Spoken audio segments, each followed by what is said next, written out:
Hey, Kyle, that third quarter was a big push for you guys, obviously outscoring them 37-17. What do you see developing out there on both offense and defense in that quarter in particular? Excuse me. I think we just did a great job of trying to bring energy. I think in the first half, we lacked a lot of energy as a team collectively. And, I just think that was key. We just brought juice to the game. And, I think anytime you do that, you get rewarded by the basketball gods. And that's what happened. Yeah, so now that's 3 straight games where you've held an opponent under 100, 9 times on the year. How important is the defense to this team? I mean, we're the best defensive team in the league. We proved that last year, proving it this year. Defense wins championships, and if we can continue to, hold people under 100, it's going to be really hard to beat us. Obviously, some big offensive numbers too for you guys. Talen Horton-Tucker tied a career high with 17. What can you say about his game in only his second season? He just comes in and plays hard. Obviously he's a very gifted player, super young, but he's really poised. And, it's really hard to stop him once he gets downhill. He does just a great job of, every game learning. It's not about him just offensively. He does a great job of, being at the nail, being a stunt and dig guy, getting steals with his wingspan, rebounding, contested shots. He does a great job of just playing team basketball, and it's helping us, whether it's getting on the break or, providing that energy like he did today. I feel like Draymond's part of the show tonight. Check out this tweet. Kuz now playing winning basketball. Amazing growth in that area. And that kind of sets us up, Rob, for your access. Congratulating LeBron on a career milestone, becoming 3rd all time in field goals made, passing one hell of a name in Wilt Chamberlain. Just pretty remarkable. And then doing it on a night where he has a triple-double and helps us beat another Western Conference contender. Just a hell of a performance by him tonight. Can we take questions now? All right, Mike Trudeau. Hey, Frank. AD just said that you got into the players a little bit at halftime and seemed focused on defense. Just wondered if you could share what your message was and how you saw that impact things in the second half. I don't know. Did I just lose you guys? Yeah. You did. We got you. See you guys on this side. Okay, hold on one moment because we can't see you. It's okay. We'll get it. I can start answering. Yep. There you go. Yeah, it was more like a lot of it than a little bit. I was very unhappy with how we played and our energy in the first half, and we started seeing that a little bit towards the end of our trip. Just not playing with the hard motor. I thought some things we were doing defensively were okay, but we had the ability to ratchet it up. I knew that was in there for us, but we weren't playing with any offensive pace. We weren't, quite frankly, just weren't playing hard enough on that side of the ball. And when we put our minds to it, this team can do great things. We reminded them that we outscored New Orleans 80-40 over a stretch in that game. Once we put our mind to it, and that's what we needed to do tonight. And we were able to basically double the scoring in the second half with a 68-35 second half. Against the 4th best team in the West currently and a contender in the West, quite frankly. So, we did it with against a great opponent, and it was a heck of a second half for us.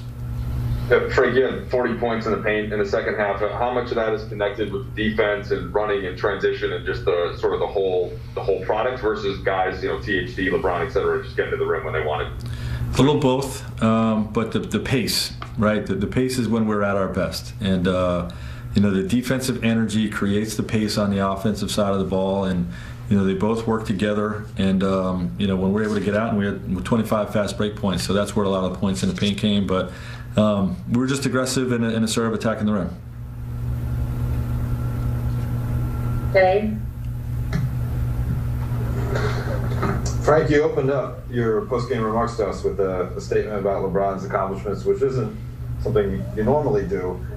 Do you think that was a reminder or a statement or whatever you want to say about his standing in the league, especially considering the showing against a guy like Jokic, who's gotten some MVP buzz through this quarter of the season mark so far? Well, I just think he continues to prove himself as the best player in the league. You know, it's clear to me and my coaching staff and our organization, and you know, I think nights like this just demonstrate that. You know, I think it's worth mentioning how well he's shooting the ball from the perimeter, which is really remarkable for, you know, someone in his 18th year to continue to try to grow and add to his game and you know, experience this type of evolution where he's beating teams over the top on a regular basis. It's really creating problems for defenses, creating a lot of wins for us, and you know, just a testament to him, you know, with the, you know, that mentality to just continue to try to improve and grow his game. In the second half defensively, just wanted to know what you talked about at halftime, if you made any adjustments and how you saw that play out on that side of the floor. We just said that we need to be better defensively. We wasn't getting any stops. We know that we could score at will, but we needed to get some stops, and coach got on us at halftime about our energy and our pace. You know, energy on the defensive end, our pace on the offensive end, and you know, guys talked in the locker room, and we were able to come out in that third quarter and, you know, hold them to 17 points while playing, you know, scoring 37 points. So our pace was really good coming out of halftime.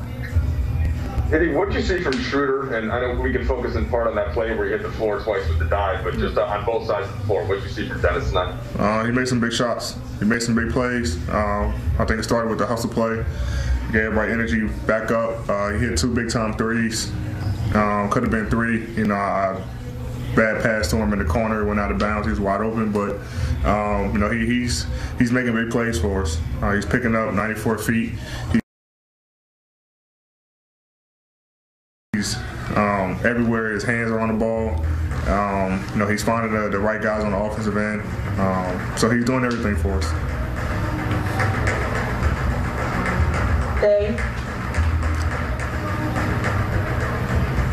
Hey, D, Jokic came into the night getting so much credit. You know, you gave it to him yesterday, rightfully so. One of the better assist guys in the league this year. In the context of that, what's it like seeing LeBron do his thing, particularly his passing tonight, some of the assists he was able to collect? Yeah, I mean, he's a great passer. You know, he found some guys on some great passes tonight. Guys made shots for him. But he's always, excuse me, he's always looking to make the right pass and the right play.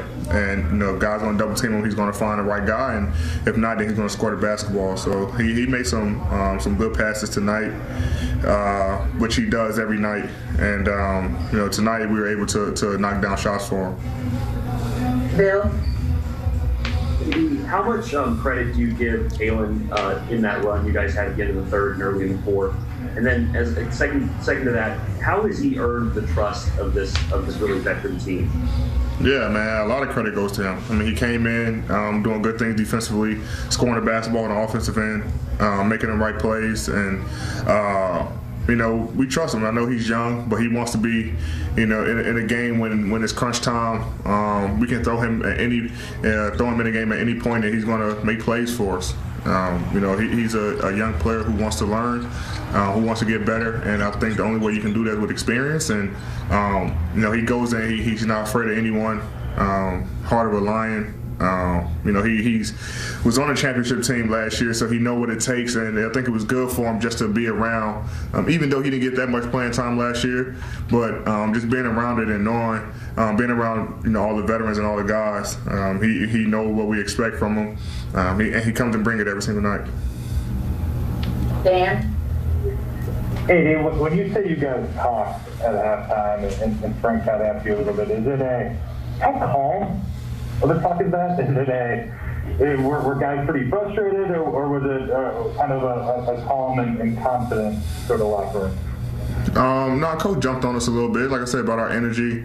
You know, it wasn't good enough. You know, we know coming back from a long trip, you know, that first game is always tough, but we wasn't trying to buy into it, and he didn't want us to buy into that. And like I said, he jumped on us about our energy, you know, and our pace. Energy on the defensive end, our pace on the offensive end, and He got after us, and it was right. You know, it was right that he did that. It was well deserved because we were playing sloppy and not with a lot of energy. You know, a lot of guys, you know, including myself, had bad body language. You know, frustrated about the game, and you know, we came in and we fixed it at halftime. You know, coach talked to us, and you know, we came out and played with a lot of energy, and you see we won a 37-17 run in the third. Last two, Kyle. Hey, D, obviously a lot of guys picking up the offense tonight. You had 8 shots. You know, that's a little bit less than you obviously usually take. Is that your assertiveness? Is that something Denver's doing to you on defense? What was sort of the balance of how many shots you were able to take tonight? You know, guys was making, you know, shots and making the right plays, but I think for me, anytime I caught on the post, they came right on the catch. So it's my job to draw a double team. If I do that, then I did my job and kick it out to our guys. And you know, the shots I were able to get were, you know, off a pick and roll. And you know, even if I caught it in the middle of the floor, guys was coming to the ball, and I was kicking out to our shooters. But you know, a lot of people have been talking about my offense and you know how this year has been a slow start and everything offensively. But I mean, I'm a two-way player. I don't rely on offense for me to, you know, have a great season. You know, I'm doing, you know, everything I can on the defensive end, you know, deflections tonight, block shots, rebounds, and things like that to help the team. So when you're a two-way player, you don't have to rely on one aspect of your game, which is scoring. You know, I can help my team win on the defensive end and make shots when I need to. Last question, Anthony DeVille.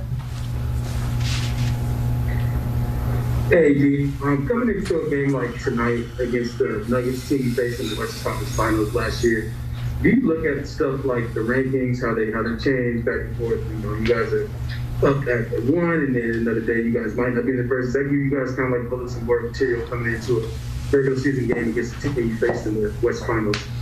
You said I didn't hear the first part of the question. Sorry about that. Do you pay attention to the rankings? Oh, the rankings. How they kind of switch, you know, go up and down a little bit. Does that fire you up, give you boost more material coming into a game against a team you faced in the finals, West Finals last year? Nah, not really. You know, we just want to be a better home team. We're pretty solid on the road. At home, now we're over 500, but we're a 500 ball club, and you know all the good teams are good at home. So our motivation is just being good at home. Our next, you know, 11 out of 15 are at home. Well, it was before tonight. So we got a really good chance of doing something special at home, taking care of home court. So that's our motivation, just to win. But no matter where we are in the standings, you know, obviously we want to be first, and you know that's our goal. But I don't think that's gonna, you know, change our mindset. Like, oh, we need to play to get first, or you know, a different team is in first, and you know that motivates us. Our motivation is just coming out and winning basketball games, and let you know the standings and the rankings take care of itself. Thank you so much, AD. Yeah.